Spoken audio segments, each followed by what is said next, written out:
Hello, welcome to English for Everyone, and today we're going to talk about some important structure, some important grammar rules. Most of the time, when we use to, we use it to connect verbs. Example, I need to go. I want to eat. And after to, the verb is in a simple form when you're connecting verbs like this. But sometimes after to, we use a gerund. And in these cases, to is a preposition, and we need a gerund to be the object of the preposition. So let's practice with some important examples of when we use to plus a gerund. We're going to look at these three words: benefit, drawback, and downside. After these words, we use to plus a gerund. Example, I work from home, and there are many benefits to working from home. I cannot say there are many benefits to work from home. In this case, to is a preposition, so I have to use a gerund after to, working. There are many benefits to working from home. I don't have to drive in traffic, and I can work in my pajamas. Those are two benefits. Again, there are many benefits to working from home. Let's practice. Are there many benefits to working from home?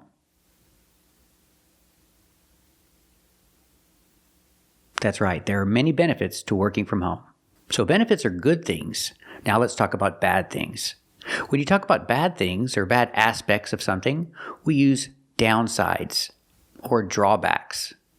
I can say, the downside to working from home is that I don't get to talk to people. I'm alone most of the time. That's a downside to working from home. So after downside, we use to plus a gerund. Because to is a preposition and we need a gerund to be the object of the preposition. I can talk about one in general. A downside to working from home is that I don't talk to a lot of people. I'm alone most of the time. Or I can say the downside if it's a specific one. The downside to working from home is that I'm always alone. That's the one downside. But if it's one of other downsides, I can say a downside to working from home is that I'm alone most of the time. Or if I say drawback, it's a countable noun. A drawback to working from home is that I'm alone most of the time. I don't talk to a lot of people. That's the negative thing about it. That's a drawback, or that's a downside. They mean the same thing. Something negative about it. So, he works from home. And a downside to working from home is that he's alone most of the time. And I can say a drawback to working from home is that he's alone most of the time. Let's practice. What's a downside to working from home?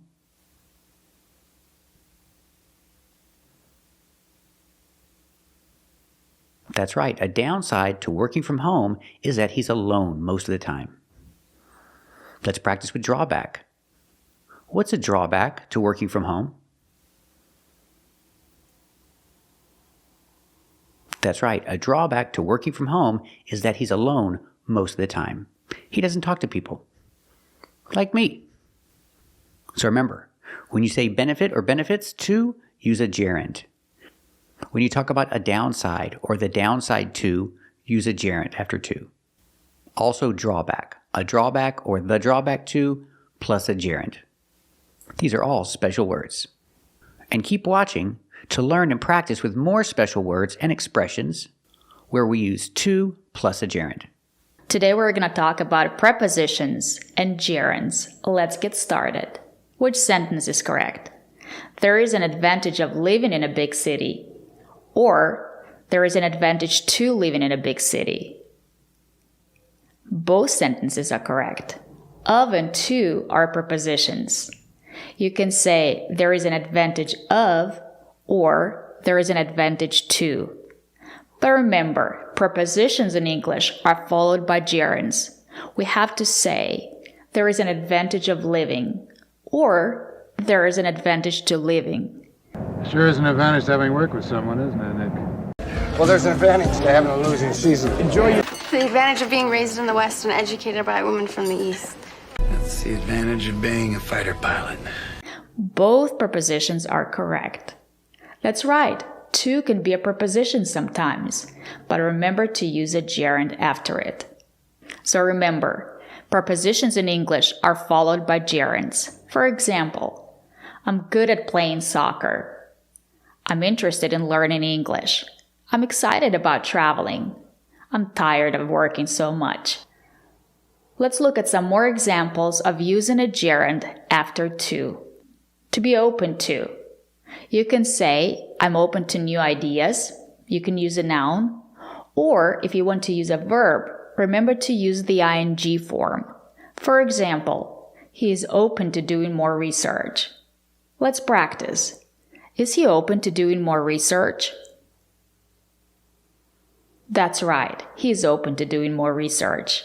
Number 5 is that I was open to trying new things. There was a study in the 90s that was done with college students, and they found that college students, when they fell in love, were much more open to trying new things in their life. Let's look at some more examples of using a gerund after to. The verb confess or the verb admit.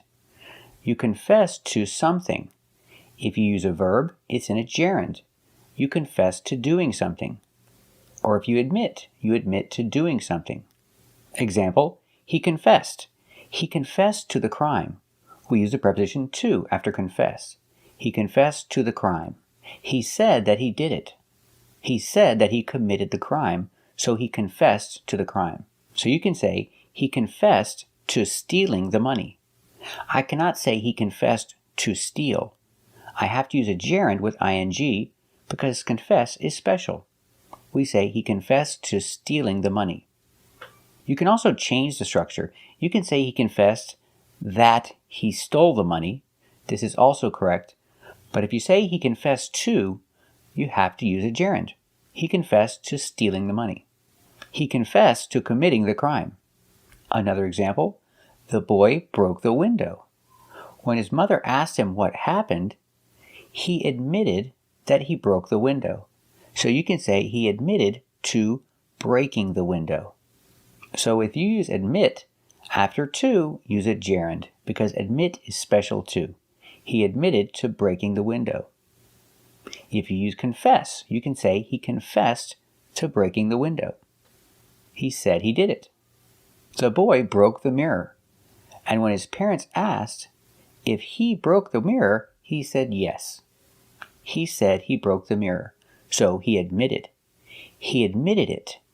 I can say he admitted it using a pronoun it. He admitted it. Or you can use the preposition to. He admitted to breaking the mirror. After to, use a gerund. You cannot say he admitted to break. It's to breaking.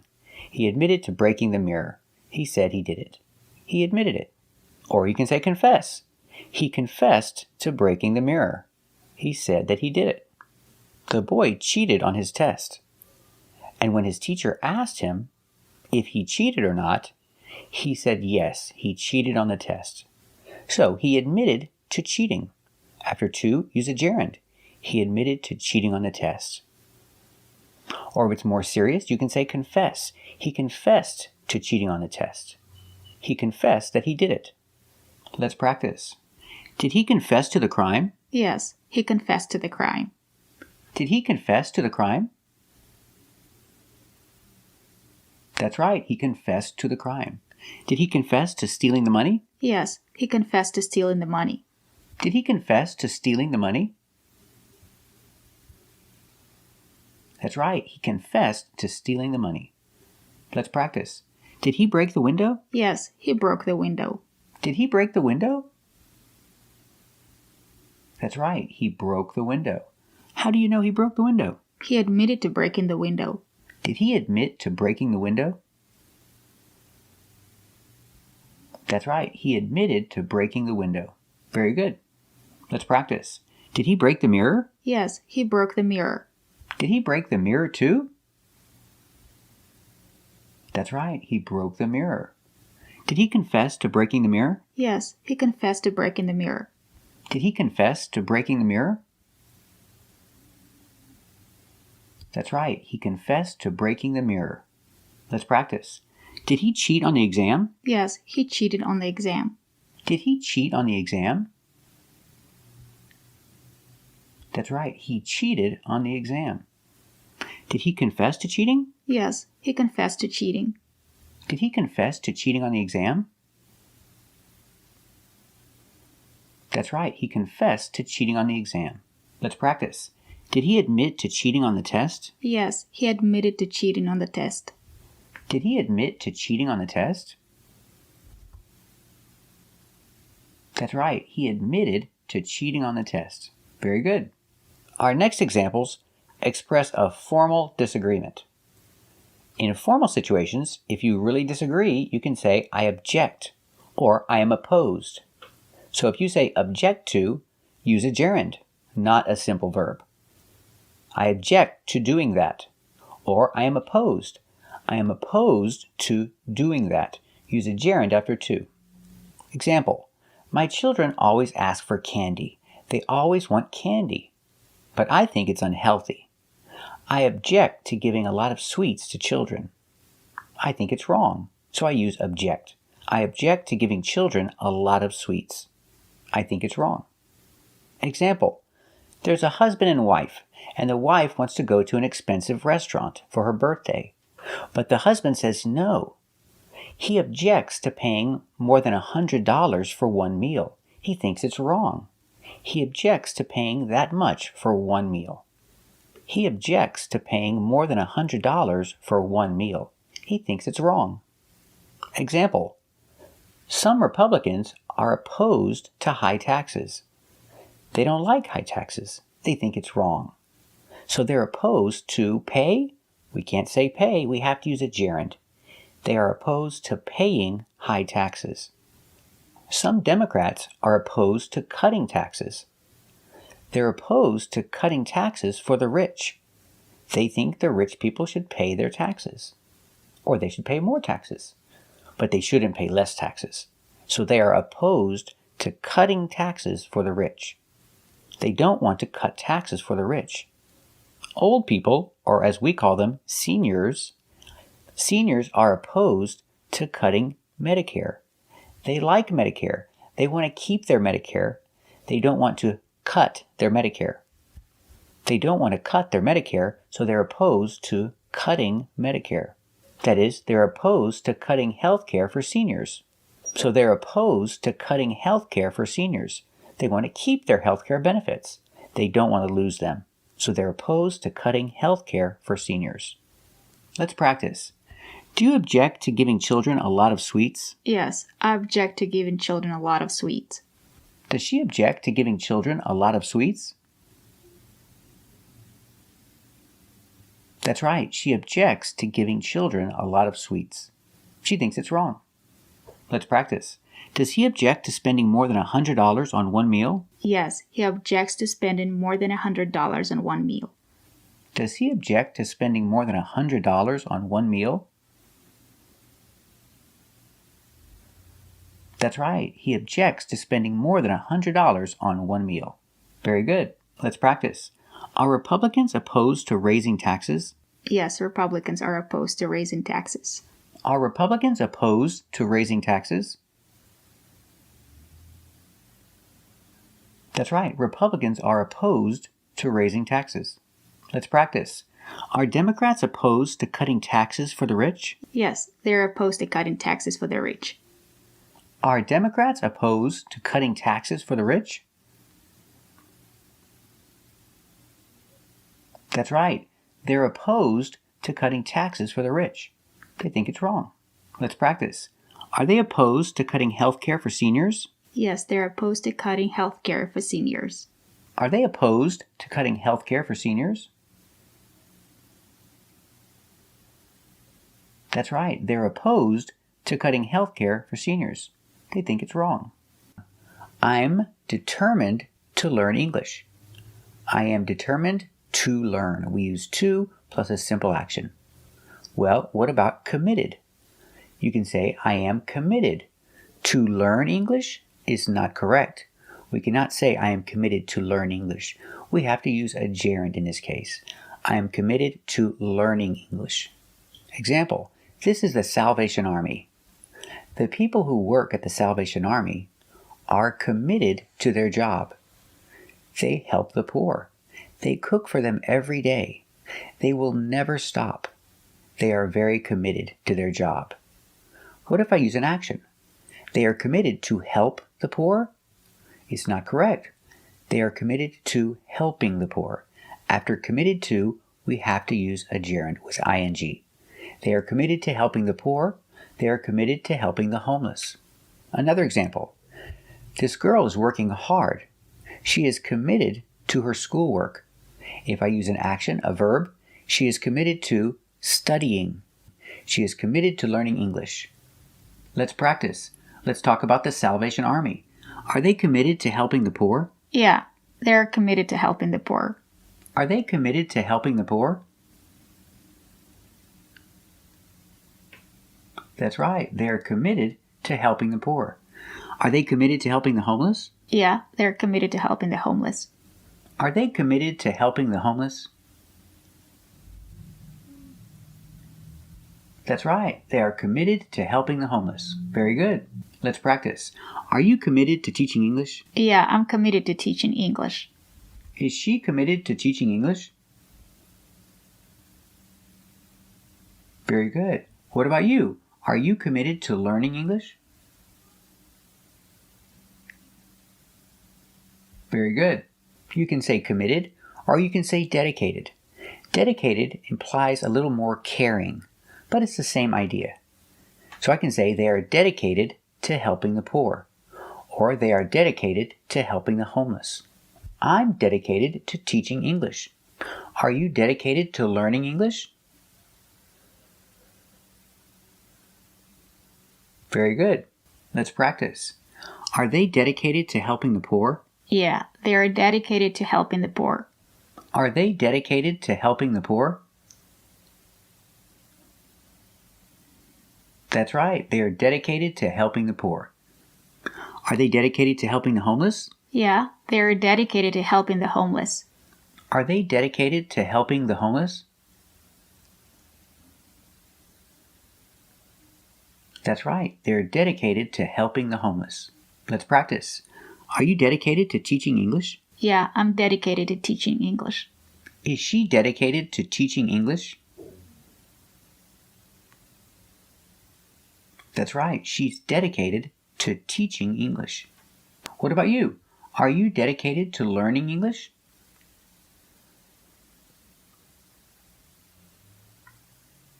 Very good. So remember, with dedicated to, don't use a simple action, use a gerund. I'm dedicated to teaching English. I'm dedicated to teach is not correct. Our next word is devoted. Devoted is similar to dedicated and committed, but we use devoted when you have love, when there is love involved. So, I am devoted, or you can use devote as a verb. I devote, in the past, I devoted. I devoted a lot of my time to teaching English. I did it because I love it. So I devoted my time to teaching English. This is Mother Teresa. She devoted her life to the church. There's no action. But what if you have a verb? She devoted her life to care is not correct. She devoted her life to caring. Again, she devoted her life to caring for the poor. This is a veterinarian, or you can say she's a vet. She worked her whole life helping animals. So I can use the description, she is devoted. She is devoted to animals. If I use a verb, she is devoted to helping animals, or she is devoted to helping stray cats and dogs. So remember, after she is devoted to, I need a gerund, helping. She is devoted to helping stray cats and dogs. I cannot say she is devoted to help. I have to use a gerund. She's devoted to helping stray cats and dogs. And she loves it. Let's practice. Did she devote her life to the church? Yes, she devoted her life to the church. Did she devote her life to the church? That's right. She devoted her life to the church. Let's practice. Did she devote her life to caring for the poor? Yes, she devoted her life to caring for the poor. Did she devote her life to caring for the poor?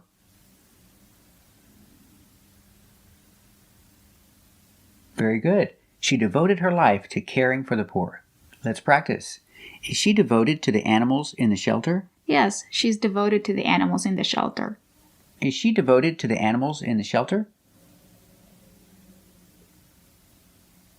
That's right. She's devoted to the animals in the shelter. Let's practice. Is she devoted to helping stray cats and dogs? Yes, she is devoted to helping stray cats and dogs. Is she devoted to helping stray cats and dogs?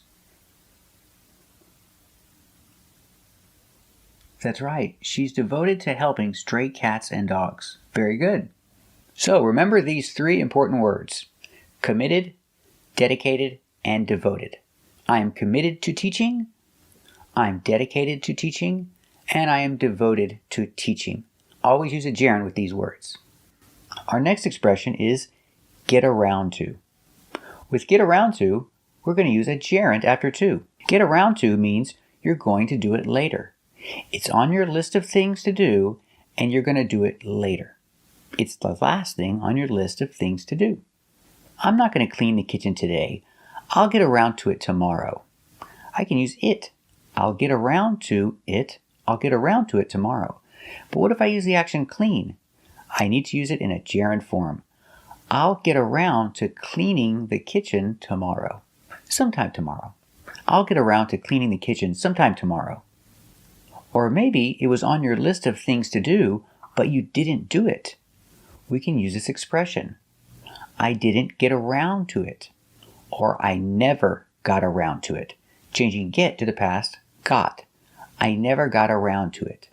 Example, I was supposed to call the doctor yesterday, but I didn't do it.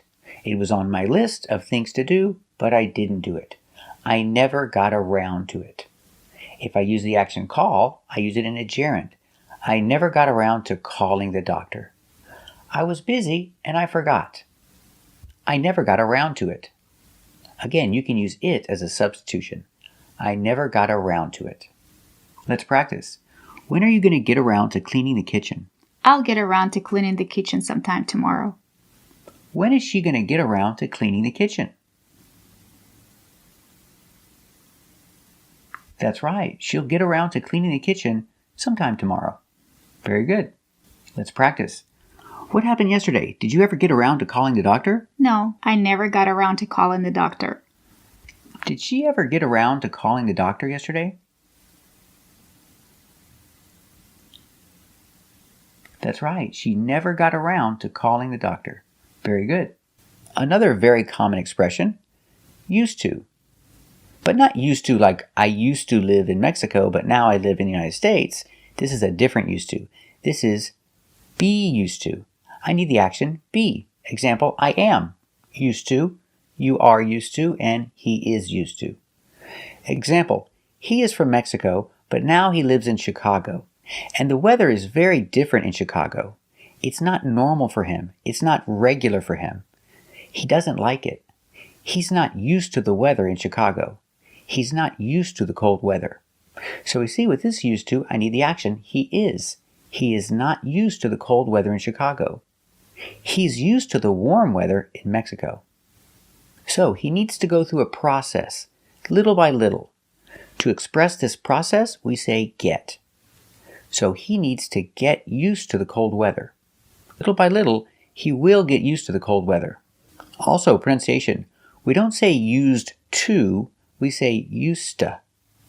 The D is pronounced like a T, used, and to is pronounced ta. So together you hear used to. You link the words used to and you hear used to. He needs to get used to the cold weather in Chicago. Also, when we use this expression, we can use it. The substitution or pronoun it can substitute anything. For example, he needs to get used to the cold weather. You can say he needs to get used to it. Pronunciation, used to it. Now the t changes to u, used to it. Before it, we change the sound. Used to it. He needs to get used to it. He's from Mexico, and now he's living in Chicago, where the weather is very cold. He doesn't like it. It's difficult, but he needs to get used to it. Example, I have a small car, and I love my small car. If you give me a big car, it will be difficult at first, because it's very different, because I'm not used to a big car. What if I use the action drive? Remember, this is a special expression, so we have to change it to a gerund. Driving. That's right. I'm not used to driving a big car. You cannot say, I'm not used to drive. It has to be a gerund. I'm not used to driving a big car. I'm used to driving my small car. So if you give me a big car, I will need to go through the process, little by little. I need to get used to the big car. I need to get used to driving a big car. Let's practice. Is he used to the cold weather in Chicago? No, he's not used to the cold weather in Chicago. Does he need to get used to the cold weather in Chicago? Yes, he needs to get used to it. Is he used to the cold weather in Chicago? That's right. He's not used to the cold weather in Chicago. Does he need to get used to it? That's right. He needs to get used to it. Very good. Let's practice. Are you used to driving a small car? Yes, I'm used to driving a small car. Are you used to driving a big car? No, I'm not used to driving a big car. Is she used to driving a big car? That's right. She's not used to driving a big car. Let's practice. Now you have a big car. Do you need to get used to driving a big car? Yes, I need to get used to driving a big car. Does she need to get used to driving a big car? That's right. She needs to get used to driving a big car. Very good. You can also say accustomed to. That's right. In this case, used to is exactly the same as accustomed to. So you can say, he's not accustomed to the cold weather in Chicago. But it's not very common. People don't use it. People don't say it. So just say used to. Avoid using accustomed to because it's not very common. It's correct, but not common. So just say, he's not used to the cold weather. Another expression is adjusted to. Adjusted to is similar to used to, but it emphasizes the process, that the process is expected and there will be a long process. Get adjusted to expresses that process. So the kids were studying online. All their classes were on the computer. Now they have to go back to school in person. It's going to take some time for the children to get adjusted to classes in person. They need some time to get adjusted to the in-person classes because they've been having class online for a long time. So when they go back to in-person classes, they'll have to get adjusted to attending classes in person. It will take some time, but they will have to get adjusted to attending in-person classes. Let's practice. Will they have to get adjusted to in-person classes? Yes, they'll have to get adjusted to in-person classes. Will they have to get adjusted to in-person classes? That's right. They'll have to get adjusted to in-person classes. Let's practice. Will they have to get adjusted to attending class in person? Yes, they'll have to get adjusted to attending class in person. Will they have to get adjusted to attending class in person? That's right. They'll have to get adjusted to attending classes in person. Very good. After to, we cannot use a simple action. I cannot say, I look forward to visit my family. I have to say, I look forward to visiting my family. After to, in this case, I have to change the verb to ing. That's the gerund form. I look forward to visiting my family. Look forward to is an expression. It means you're excited about something coming in the future. You're very happy about something that's coming in the future and you can't wait. We say, I look forward to. I look forward to can be in present, I look forward to, or in continuous action, I'm looking forward to. There's not much difference. You can use both forms. I look forward to visiting my family. Or I'm looking forward to visiting my family. I can't wait. We don't always have to use a verb after this expression. We can use I'm looking forward to my vacation. Vacation is not a verb, so there's no change. I look forward to my vacation, or I'm looking forward to my vacation. It's coming in the future, and I'm very excited. But if I have an action, I look forward to relax, we change to relaxing.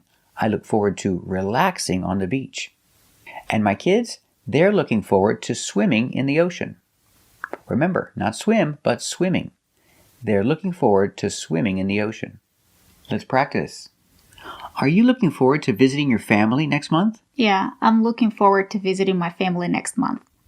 Is she looking forward to visiting her family next month? That's right. She's looking forward to visiting her family next month. Very good. Let's practice.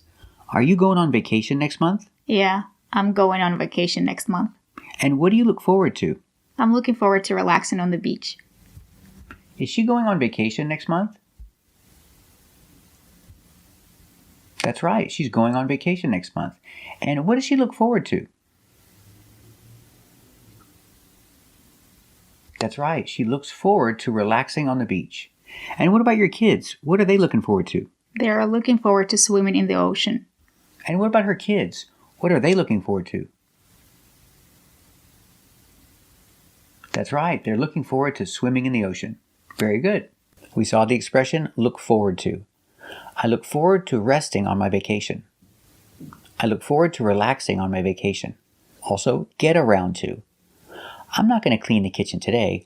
I'll get around to cleaning the kitchen tomorrow. And we saw used to.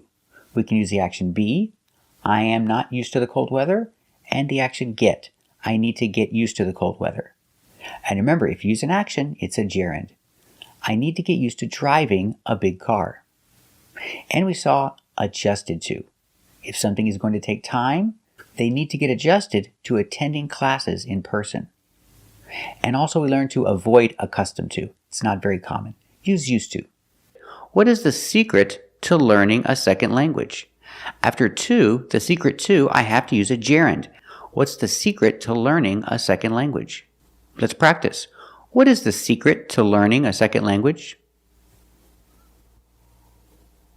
Very good. Also the key. We cannot say the key to learn. We have to use a gerund after the key to. The key to learning. What is the key to learning a second language? The key to learning a second language is practice. How much time you spend practicing. That's the key. That's the key to learning a second language. Time spent practicing. The more, the better. Let's practice. What's the key to learning a second language? That's right. The key to learning a second language is practice. Also with this expression, advantage. What's the advantage to coming to work early? We cannot say the advantage to come. We have to use a gerund after to. The advantage to coming. The advantage to coming to work early. The advantage to coming to work early is you get donuts. If you come to work late, there's no donuts. So the advantage to coming to work early is you get donuts. Let's practice. What's the advantage to coming to work early? That's right. The advantage to coming to work early is you get donuts. Also this word is pronounced prior, using the long I, pry, and like burger. Link the sounds together, prior. Use the y sound like in yellow to link the two vowels. Prior. Prior means before. Prior to. A secret to help you find these exceptions is if you can put a noun after to, then that means you have to use a gerund. So, noun after to. Prior to the meeting. Okay, if I have a noun after to, I know if I need a verb, it has to be a gerund, and that means it's an exception. So, prior to the meeting, or what if I use a verb? Example, prior to buying a house, he lived in an apartment. Before he bought his house, he lived in an apartment. Let's practice. Where did he live prior to buying a house? That's right. Prior to buying a house, he lived in an apartment. Also, this expression, when it comes to. Remember how to find these expressions, these special expressions. If you put a noun after to, you use a gerund if it's a verb. So, when it comes to computers, he's lost. I have a noun after to. So, if I use a verb, I have to use a gerund. When it comes to working with computers, he's lost. I cannot say when it comes to work. I need to use a gerund. It's an exception. When it comes to working with computers, he's lost. Let's practice. Is he lost when it comes to working with computers? That's right. When it comes to working with computers, he's lost. Thank you for watching. And if you like this video, subscribe to our channel. And if you want to become a member, click the join button. We'll see you next time.